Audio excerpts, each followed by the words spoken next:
우리나라에 훌륭한 좋은 헌신적인 선교사님들이 많이 오셨는데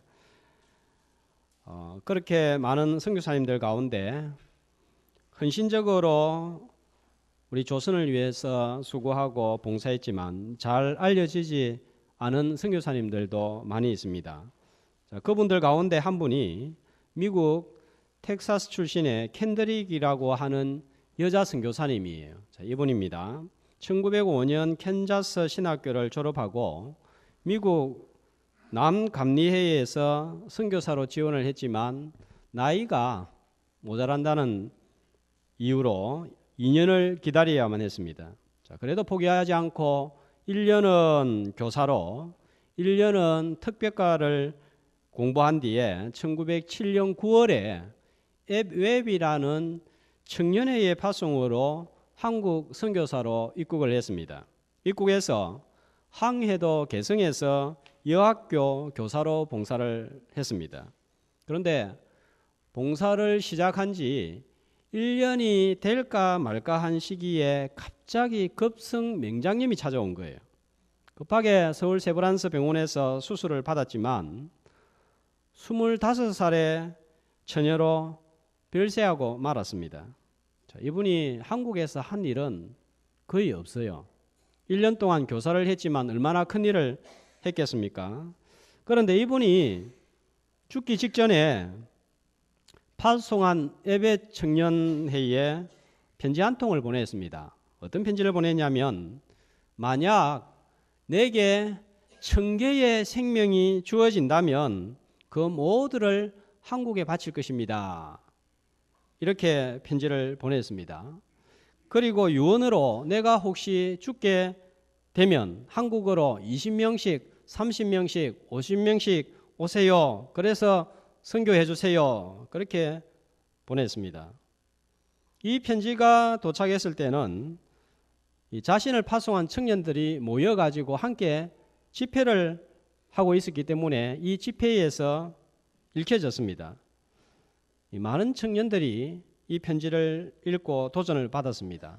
그런데 다음 날 전보가 도착했는데 캔드릭 선교사가 별세했다는 소식이 전해졌습니다. 청년들이 많이 당황하고 슬퍼했습니다.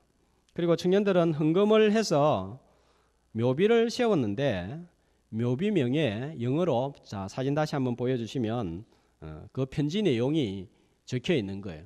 자, 영어로 왼쪽에 If I had 1,000 lives to give, Korea should have them all.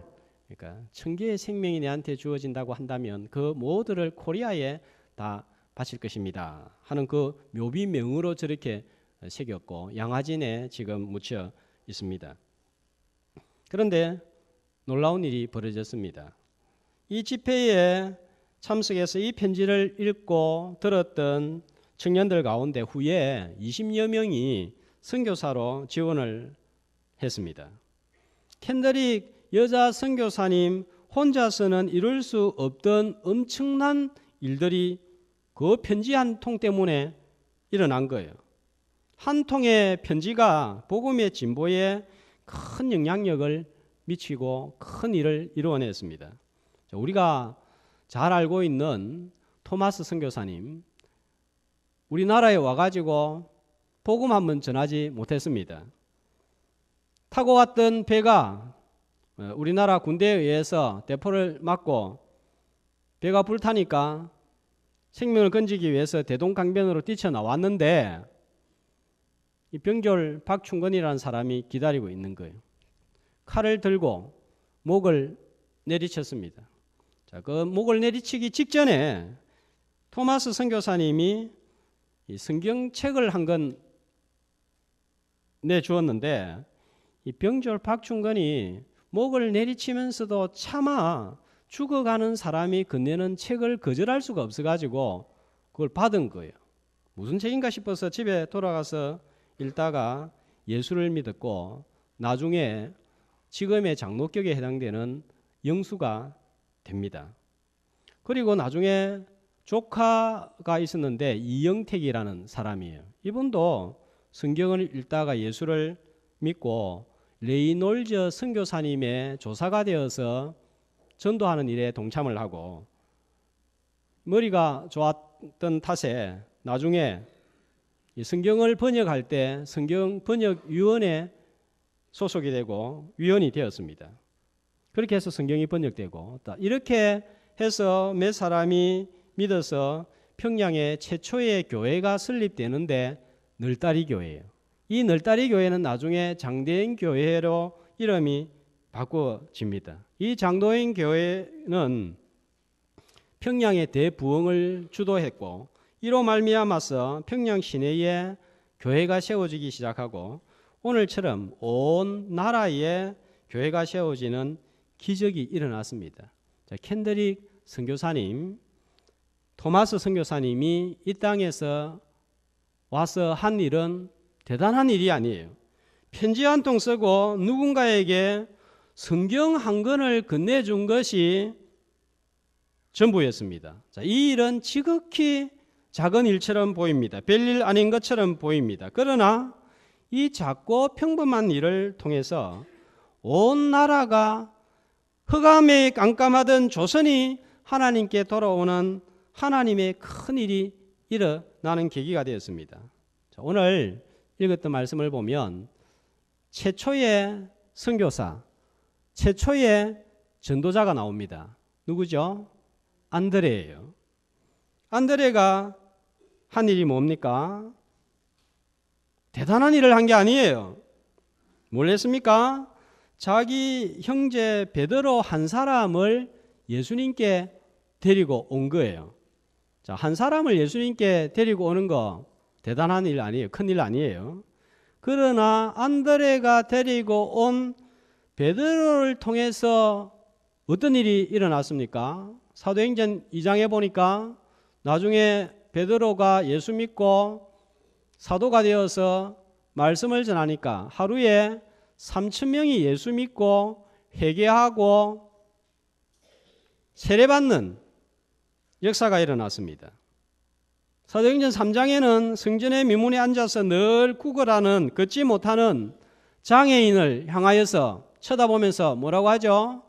은과 금은 내게 없지만 나사렛 예수 그리스도의 이름으로 명하노니 일어나 걸어라 하니까 나면서부터 걷지 못하는 장애인이 걷기도 하고 뛰기도 하면서 주님을 찬양하는 기적이 일어난 거예요. 사도행전 10장에서는 또 베드로로 말미암아 어떤 일이 일어납니까? 로마 장교 백부장 고넬료의 집에 말씀을 전하니까 온 식구들과 친구들이 믿고 성령이 임하는 역사가 벌어졌습니다. 사도행전 12장에는 어떤 일이 일어났습니까? 베드로가 감옥에 갇혔는데 천사가 나타나서 베드로를 감옥에서 끄집어내는 하나님의 큰 능력이 나타났습니다. 이 외에도 많은 일들이 베드로를 통해서 일어났습니다. 그런데 안드레가 베드로 한 사람을 데리고 왔을 때 이런 큰 일이 일어날 거라고, 기적이 일어날 거라고, 능력이 나타날 거라고 전혀 상상하지 못했습니다. 안드레는 한 번에 3,000명을 회개시키는 부흥사 베드로를 그리스도 앞으로 인도한 거예요. 안드레는 부흥사는 아니었지만 부흥사를 전도한 사람이었습니다. 자, 오늘 우리한테 이렇게 한번 질문해 볼까요?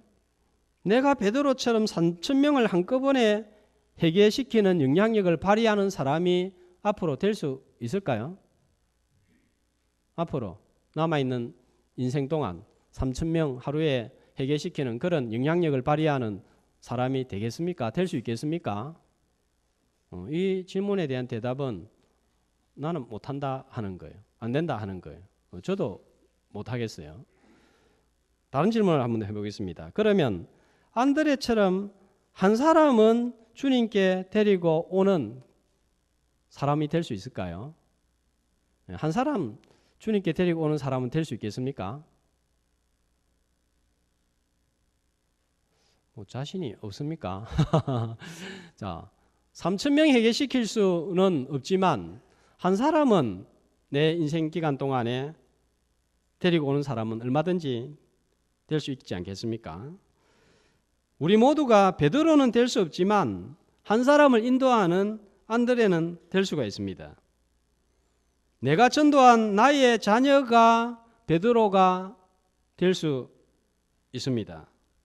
내가 어느 날 길에서 우연히 만나 전도한 사람이 내일에 베드로가 되거나 베드로와 비슷한 사람이 될 수 있다면 이 안드레의 역할은 얼마나 중요합니까?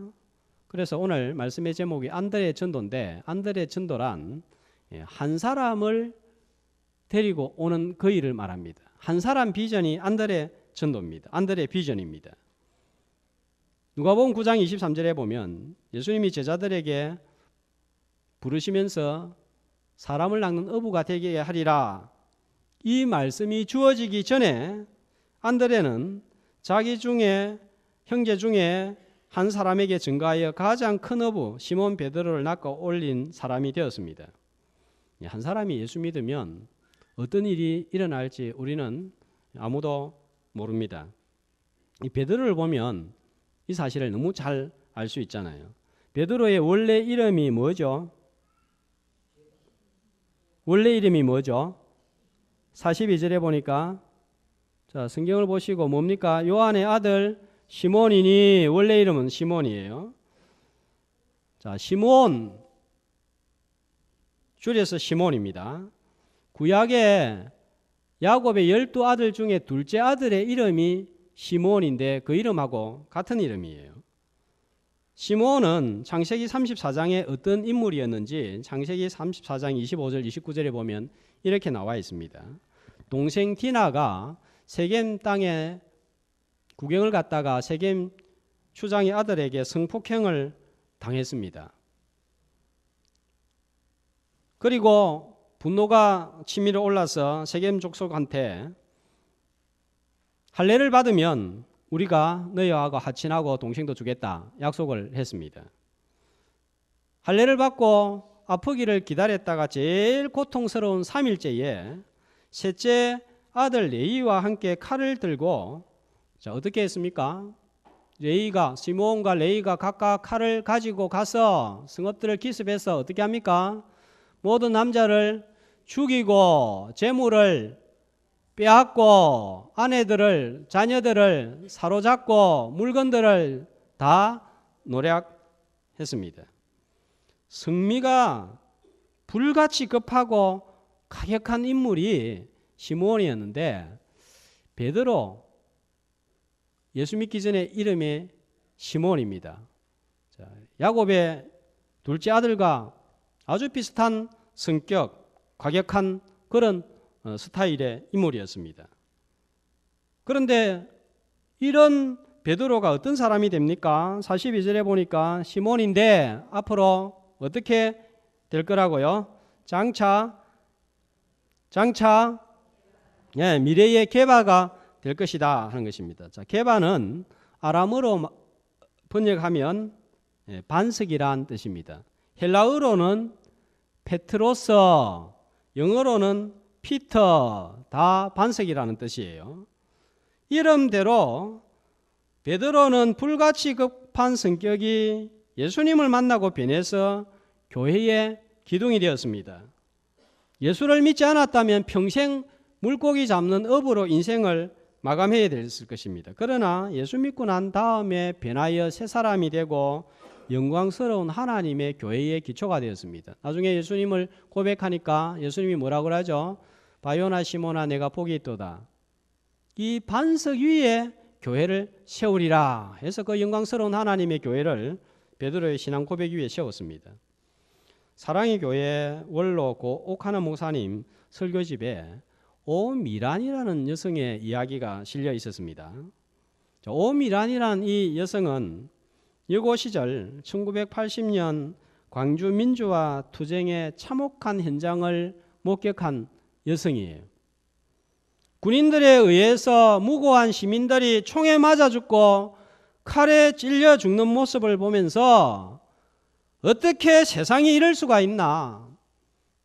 그리고 언론도 정부도 믿을 수 없고 기성세대가 하는 말들은 전부 다 거짓말이다. 이렇게 믿게 되었습니다. 부조리한 세상을 바라보면서 마음이 완전히 삐뚤어져 버린 거예요. 연세대학교에 입학하자마자 내가 여자지만 이런 불합리한 세상 한번 바꾸는 일에 참여해보고 싶다. 순수한 마음으로 운동권에 가담을 했다가 골수분자가 되었습니다. 결국은 보안당국에 체포가 되어 감옥살이를 하고 모진 고문을 당했습니다. 그래도 세상에 대한 불만이 사라지지 않는 거예요. 감옥에 한번 끌려갔다 나오면 나올수록 더 모진 마음이 생기는 거예요.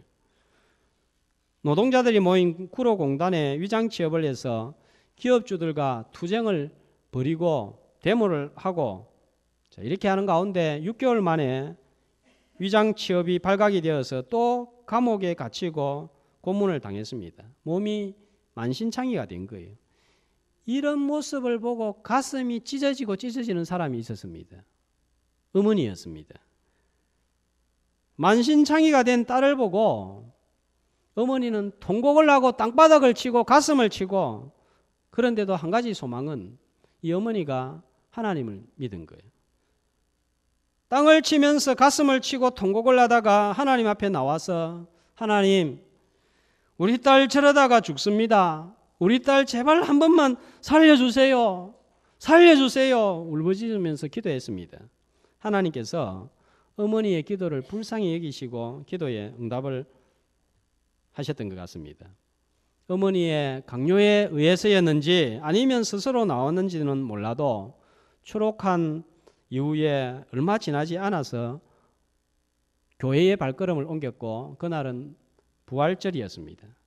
부활절 예배에 참석을 하는 가운데 하나님께서 그날 이 자매의 마음을 깊이 만지고 은혜를 부어주셨습니다. 그렇게 모진 마음이 녹아지면서 내가 죄인이구나 하는 사실을 깨닫게 되고, 자기 죄를 위해서 예수님이 십자가에 피 흘려 돌아가셨다는 사실을 믿고 예수님을 마음에 받아들이게 됩니다. 그리고 교회를 나오면서 점차 깨닫게 된 것은 인간의 구원이 없이는 사회의 구원은 불가능하구나 하는 사실이었습니다. 사람이 바뀌지 않는데 제도나 법 몇 가지 바꾼다고 해서 세상이 변하는 거 아니구나, 이렇게 깨닫게 되면서 새로운 삶을 살게 되었습니다. 그렇잖아요. 우리 사람이 근본이 변하지 않으면 새 사람이 되지 않습니다. 헌집 아무리 수리해도 헌집입니다. 새로 짓지 아니하면 새 집이 되지 않습니다. 수리하고 새 집 같다 하지만 새 집은 아니에요. 결국은 헌집입니다. 며칠 명상하고 결심한다고 새 사람 되는 게 아니에요. 마음이 변해야 새 사람이 됩니다. 그런데 이 마음 어떻게 변합니까? 시몬이 어떻게 베드로가 되었습니까? 예수님이 그 마음이 오셔서 그 마음을 지배할 때에 새 사람이 된 거예요. 찬송가 289장 이렇게 찬송하죠. 주 예수 내 마음에 들어와 계신 후 변하여 새 사람 되고, 내가 늘 바라던 참빛을 찾음도 주 예수 내 마음에 오심, 주 예수 내 마음에 오심, 주 예수 내 마음에 오심, 물밀듯 내 마음에 기쁨이 넘치면 주 예수 내 마음에 오심. 아무리 약한 사람도, 아무리 강팍한 사람도, 모진 사람도, 아무리 과거가 어두웠던 사람도 예수님 마음에 모시면 새롭게 새 사람으로 변화될 줄 믿습니다. 오늘 여기에 앉아 있는 여러분들, 또 저 어떻게 변화가 되었어요? 처음부터 장로였습니까? 처음부터 집사였습니까? 아니잖아요. 술, 담배에 쩔어 있던 분들도 있었을 것입니다. 아무리 끊으려고 해도 끊어지지 않았습니다. 시몬 같은 불 같은 성격이 있었습니다. 조그만 일에도 짜증을 부리고 삐지는 그런 사람도 있었습니다. 그런데 어떻게 돌아서게 되었습니까? 주 예수님 내 마음에 오신 후부터였습니다. 그리고 장로가 되고 목사가 되고 그렇게 된 거예요. 한 사람을 예수께 데리고 올 때에 이런 얼마든지 일어날 수 있습니다. 자, 한 사람이 귀한 줄 알고 한 사람을 예수께로 인도하는 안드레 비전을 가진 성도들 다 되시기를, 그래서 세상을 변화시키는 성도들이 다 되시기를 주의 이름으로 축복합니다. 자, 그런데 안드레 어떤 사람이에요? 조금 더 살펴보겠습니다. 안드레는 다른 제자들에 비해서 알려진 바가 많이 없습니다. 그래서 여러분들한테 또 교인들한테, 교회를 오래 다닌 분들한테 베드로에 대해서 한번 이야기해 보세요 하면 나름대로 좀 이야기를 할 수 있습니다. 그러나 안드레는 어떤 사람인지 한번 이야기해 보세요 라고 물으면 교회를 오랫동안 다닌 분도 안드레 누구지? 안드레 곤드레 만드레인가? 뭐 이 정도 생각하지 누군지 잘 모릅니다. 40절 말씀해 보니까 사도 요한이 안드레를 소개하면서 어떻게 소개하고 있죠? 어떻게 소개했죠? 말씀을 보세요. 40절에 베드로의 형제 안드레. 베드로는 유명한 거예요. 초대교회에서 베드로 하면 모르는 사람 없습니다. 그런데 안드레 하면 초대교인들이 잘 모르는 거예요. 그래서 베드로의 형제 안드레. 그만큼 안드레는 우리에게 잘 알려지지 않은 제자였습니다. 요한복음 6장 9절에 보면 안드레가 한 일이 나오는데 예수님께서 오병이어 기적을 행할 때에 보리떡 5개와 물고기 2마리를 가지고 있는 소년을 예수님한테로 인도한 거예요. 그래서 이 소년을 인도해서 소년의 손에서 나온 보리떡, 물고기로 5,000명이 먹는 큰일 기적이 일어난 거예요. 요한복음 12장 21절 22절에 보면 종려주일에 예수님이 예루살렘에 입성을 했는데 헬라인 중에 몇 사람이 예수님을 뵙고자 할 때 그 사람들을 예수님을 앞으로 인도한 사람이 누굽니까? 역시 안드레였습니다. 그리고 오늘 본문에 등장하는 안드레입니다. 말씀을 통해서 우리가 알 수 있는 것은 안드레는 예수님의 첫 제자였습니다. 첫 전도자였습니다. 그러나 안드레는 기적을 행하거나 신유의 기적으로 병자들을 치유하거나 신비한 환상을 경험했다는 기록은 찾아볼 수 없습니다. 아주 평범한 제자예요. 그저 한두 사람 주님 앞으로 인도한 거예요. 자, 그래서 저는 안드레가 더 귀하게 보입니다. 안드레가 너무 좋아 보입니다. 자, 그래서 저는 영어 이름이 앤디입니다. 앤디. 원래 앤디 이 약자인데 원래 영어는 앤드류입니다. 제가 예수님의 제자들 중에서 내하고 안드레하고 좀 비슷한 것 같다 생각해서 이 이름을 정했습니다. 안드레와 베드로 두 사람 중에 누가 큰 일을 한 것 같아요? 베드로하고 안드레하고. 인간적으로 생각해 보면 비교가 안 되죠. 베드로가 훨씬 크고 대단한 일을 했습니다. 그러나 하나님 앞에 섰을 때는 아무도 몰라요. 하나님은 베드로 같은 대단한 인물만 사용하시는 것이 아니라 나 같은 평범한 사람도 얼마든지 사용할 수 있다 하는 것을 안드레를 통해서 보여주는 거예요. 그래서 안드레가 귀하고 은혜가 되는 거예요. 지난주에 서울에서 이인숙 권사님이 오후 예배에 오셔가지고 전도에 도전되는 아주 강한 귀한 간증을 해주셨습니다. 16년간 NLTC 훈련을 하고 한 교회에서 그 남자들도 많을 텐데 9년간 전도부장을 맡아서 하고 있습니다. 아주 열정적으로 전도하고 열매도 많았습니다. 병원에서 죽었다고 하는 조카 기도해서 살려냈습니다. 죽은 조카 붙잡고 주여 주여 살려주세요 막 기도하니까 의사가 나가라고 소리를 치고 그래서 나갔다가 또 들어왔다가 그래 하기를 3번을 했습니다. 다시 마지막에 와서 주여 살려달라고 기도했더니 정말 죽었다고 생각한 조카가 살아났습니다. 그걸 보고 가족들이 다 예수 믿고 돌아왔습니다. 자, 이런 분들을 보면, 이런 분을 보면 어떤 생각이 들어요? 어떤 생각이 듭니까? 와, 대단하다. 그런데 나는 저렇게 전도는 못하겠다 하는 생각이 듭니다. 그럼 우리는 전도 못합니까? 안드레가 있잖아요.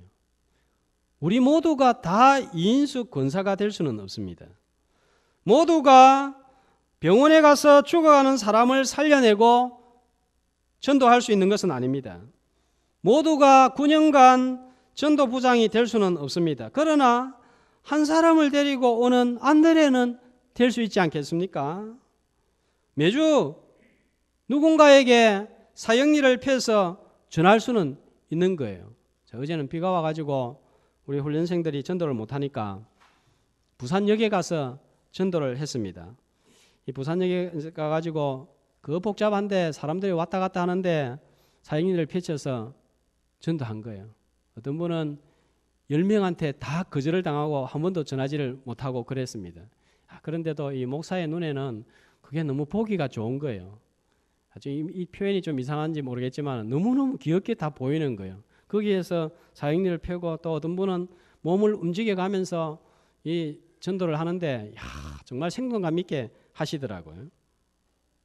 3,000명 회개는 시킬 수 없지만 이 일은 우리가 할 수 있지 않습니까?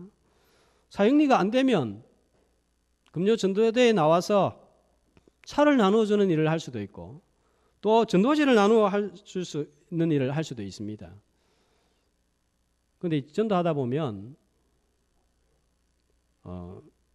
우리 교회 한번 오세요 하고 교회를 이렇게 설명을 해주니까 복잡하잖아요. 그죠? 그래서 이제는 처음에 오시겠다 그러면 설명해 주지 말고 바로 집 앞으로 모시러 갈 테니까 몇 동 몇 톤지만 말해주세요. 이제 그렇게 해서 우리 교회에서 그렇게 사람을 데리고 올 수 있도록 그렇게 이제 만들었어요. 그래서 누가 데려올 때면 어디냐 그러면 뭐 교회 어디냐 그러면 처음에는 그냥 모시러 갈게요 해놓고 그냥 우리 교회 이야기하면 모시러 가니까 그렇게 하시면 됩니다. 우리 모두가 베드로 같은 사람은 될 수 없지만 차를 나누고 사형리를 전하고 전도지를 나누는 일은 얼마든지 할 수 있습니다. 안드레 비전이에요. 모두가 안드레 비전을 가슴에 품고 한 사람을 인도하는 안드레가 될 수 있기를 축복합니다. 자, 그런데 안드레가 무조건 한 사람 데리고 온 게 아니에요. 안드레가 어떻게 베드로를 데리고 왔는가? 자, 이걸 잘 살펴보면 안드레의 전도 원리를 발견하게 됩니다. 안드레는 베드로라는 대어를 어떻게 낚을 수 있었습니까? 인도하기 전에 안드레한테 어떤 일이 일어났죠? 무슨 일이 일어났죠? 말씀을 보니까 어떤 일이 일어났죠? 세례 요한이 예수님이 다니시는 것을 보고 세상 죄를 지고 가는 하나님의 어린 양이다 증언을 했습니다. 그리고 두 제자가 들었습니다. 자, 여기에 두 제자는 한 사람은 안드레라고 밝히고 있습니다. 한 사람은 누구냐 하면 사도 요한이 요한복음을 기록한 사도 요한입니다. 자, 그리고 예수님께서 계신 곳을 찾아가서 예수님을 만났습니다. 만나고 난 다음 베드로를 만나서 뭐라고 하죠? 41절 보니까 뭐라고 하죠? 우리가 메시아를 만났다. 메시아는 번역하면 뭐라고요? 그리스도, 기름 부음을 받은 자 하는 뜻입니다. 자, 이 의미 속에는, 이 말 속에는 구원자다 하는 의미가 들어 있습니다. 그러니까 베드로에게 전하기 전에 어린 양에 대한 구원자에 대한 분명한 확신이 선행이 되었다는 거예요. 어린 양이라는 분명한 확신이 우리 속에 있는 것이 우선이라는 거예요. 새가족 공부 또 학습 세례 교육을 함께 지금 하고 있습니다. 지난주 일과를 했는데 제가 일과 새가족반을 할 때마다 이게 너무 중요하구나 싶은 생각이 듭니다. 참석하신 분들에게 일과 공부가 어떻게 시작이 되냐면 오늘 밤 만약에 이 세상을 떠나게 된다면 천국 들어갈 확신을 가지고 있습니까? 이렇게 묻습니다. 천국 들어갈 확신을 갖고 있습니까? 확신을 갖고 있으세요? 분명합니까? 근데 개인적으로 물어보면 이게 또 많이 흔들리는 거예요. 그래서 왜 갈 수 없느냐 물어보면 대답이 정말 신기해요. 누가 가르쳐 준 것도 아니건데 천국 갈 수 없는 이유는 천국 들어갈 자격이 없어서 그렇다는 거예요. 무슨 자격입니까? 그랬더니 죄가 많아서 안 된다는 거예요. 다 이 대답을 합니다. 제가 이 자리에서 조금 가장을 해서 수백 번도 더 천국은 행위로 가는 것이 아니고 뭘로 가는 거라고 말씀을 드렸습니까? 잘 들어보세요. 너희가 그 은혜에 의하여 무엇으로 말미암아? 크게 해야 됩니다. 무엇으로 말미암아? 믿음으로 말미암아 구원을 받았으니 이것이 너희에게서 난 것이 아니요 하나님의 선물이라. 행위에서 난 것이 아니니. 분명하게 이렇게 말씀하고 있잖아요. 여기에서 수백 번을 이야기를 전했습니다. 그런데도 물어보면 흔들흔들 하는 거예요. 제가 처음 부임했을 때 우리 성도들에게 신방에서 이거 물어보면 흔들리는 분들이 많았습니다. 그런데 구원의 확신은 하나님이 나를 사랑하시고 내 모든 죄를 용서하시고 어린 양의 피로 구원받았다. 여기에 멈추면 안 되는 거예요.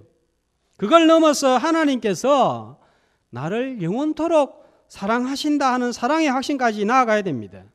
하나님의 사랑은 내가 구원받을 때만 필요한 게 아니잖아요. 매일 매순간 그 하나님의 사랑이 부어져야 됩니다. 아파도 가난해도 허물이 있어도 하나님의 사랑은 변하지 않는다. 이 확신이 있어야 됩니다. 사람들은 많이 가지고 있다가 없어지면 발걸음을 끊습니다. 그러나 하나님은 그런 상황 가운데 있어도 처음 나를 예수 믿게 하실 때에 사랑했던 것처럼 그 사랑의 강도가 조금도 식지 않는다는 거예요. 때로는 하나님이 이런 내 모습을 보고 사랑하실까 하는 의심이 들 수는 있습니다. 내가 하나님 앞에 허물이 있어서 이렇게 해서 구원받을 수 있을까? 회의가 될 수도 있고 버림당한 느낌이 들 수 있습니다. 그러나 그거는 느낌이지 사실은 아니에요. 사실은 뭡니까? 하나님은 좀 내가 잘못했다고 그냥 끊어버리고 쫓아내버리고 하는 분이 아니라 처음 사랑했던 것처럼 끝까지 변하지 아니하고 사랑한다는 거예요. 변하는 건 누굽니까? 내가 변하고 내 마음이 변하지 하나님은 변하지 않는다는 거예요. 자, 이 확신이 있어야 되는 거예요. 처음 믿었을 때 전도를 잘합니다. 왜 그렇습니까? 예수님을 만난 지 얼마 안 돼서 예수님에 대한 강한 확신, 뜨거운 사랑의 확신이 있기 때문입니다. 자, 이걸 가리켜서 열정이라고 합니다. 안드레를 한번 봐보세요. 베드로를 어떻게 전도했습니까? 신학교 가서 교육받아서 전도한 게 아니에요. 전도 방법 책자를 보고 전도한 것도 아닙니다. 훈련을 받은 것도 아니에요. 예수님을 만난 감격, 열정이 있었기 때문입니다. 그런데 이 열정이 시간이 지날수록 점점 뜨거워져야 되는데 시간이 지날수록 점점 식어버려요. 직분을 받을수록 중직을 맡을수록 점점 더 식어버리는 모순된 현상이 일어납니다. NLTC는 뭡니까? 주님을 다시 만나는 훈련이 간격을 회복하는 거예요. 39절 말씀을 보시기를 바랍니다. 자, 주님이 계신 데를 보고 그날 어떻게 했죠? 어떻게 했습니까? 가서 뭐 했습니까? 함께 거하니 주님을 만난 거예요.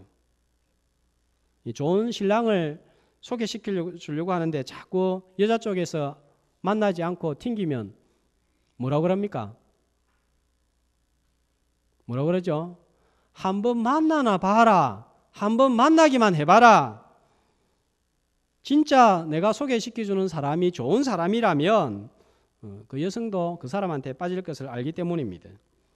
주님의 사랑에 대한 확신이 있으면 긴 말이 필요한 게 아니에요. 전도할 줄 몰라도 그냥 한번 와 보기만 해라.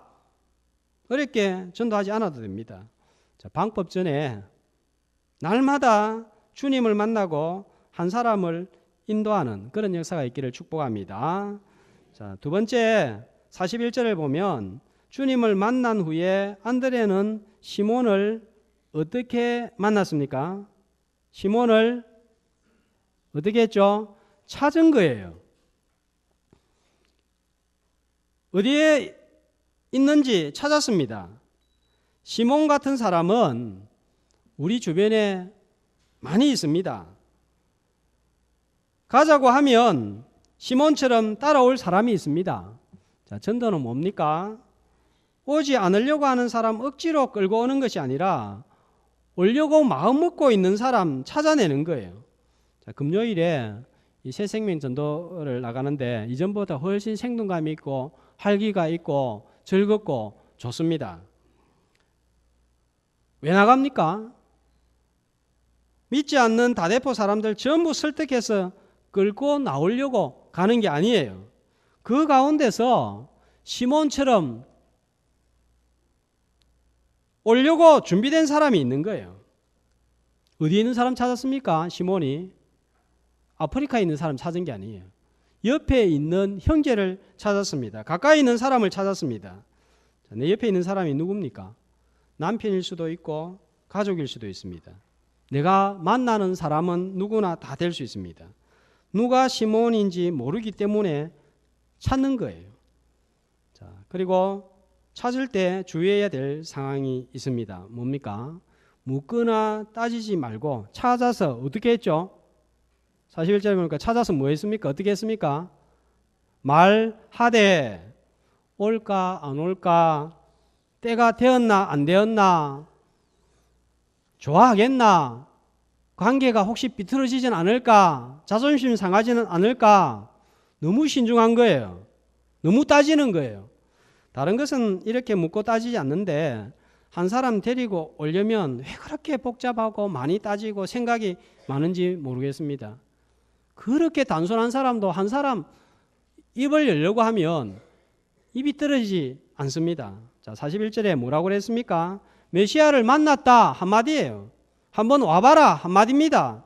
말하되 이 한마디면 됩니다. 결과는 신경 쓰지 마세요.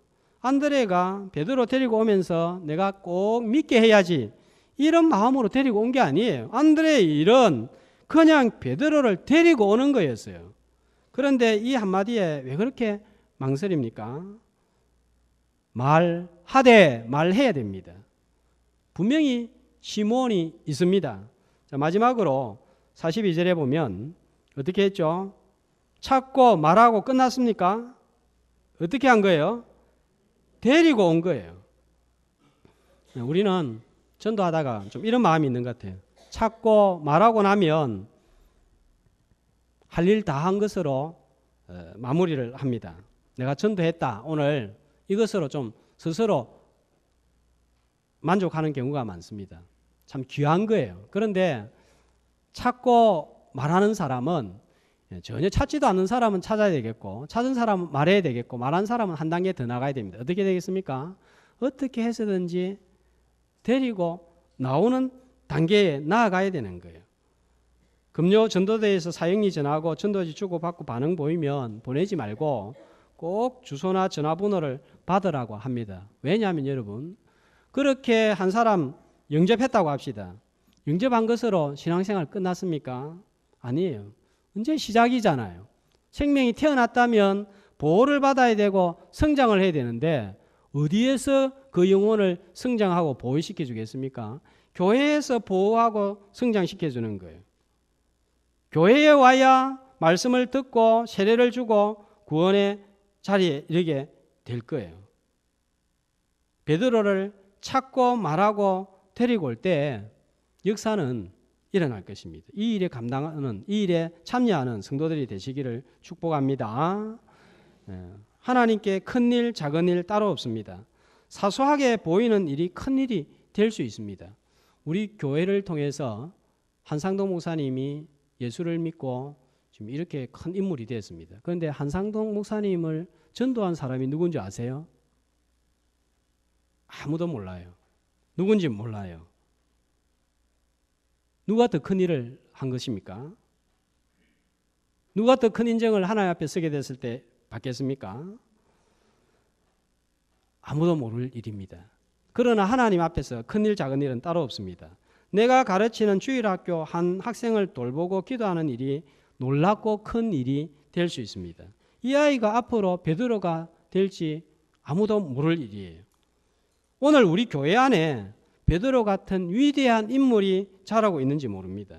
나는 베드로가 될 수 없어도 안드레는 될 수 있습니다. 그래서 우리 교회 전도는 안드레 전도예요. 1대1 전도예요. 전도 작전은 안드레 작전입니다. 안드레 비전, 안드레 작전으로 내가 누군가에게 최초의 선교사가 되고 하나님의 큰 일에 동참하는 저와 여러분이 되시기를 주의 이름으로 축복합니다.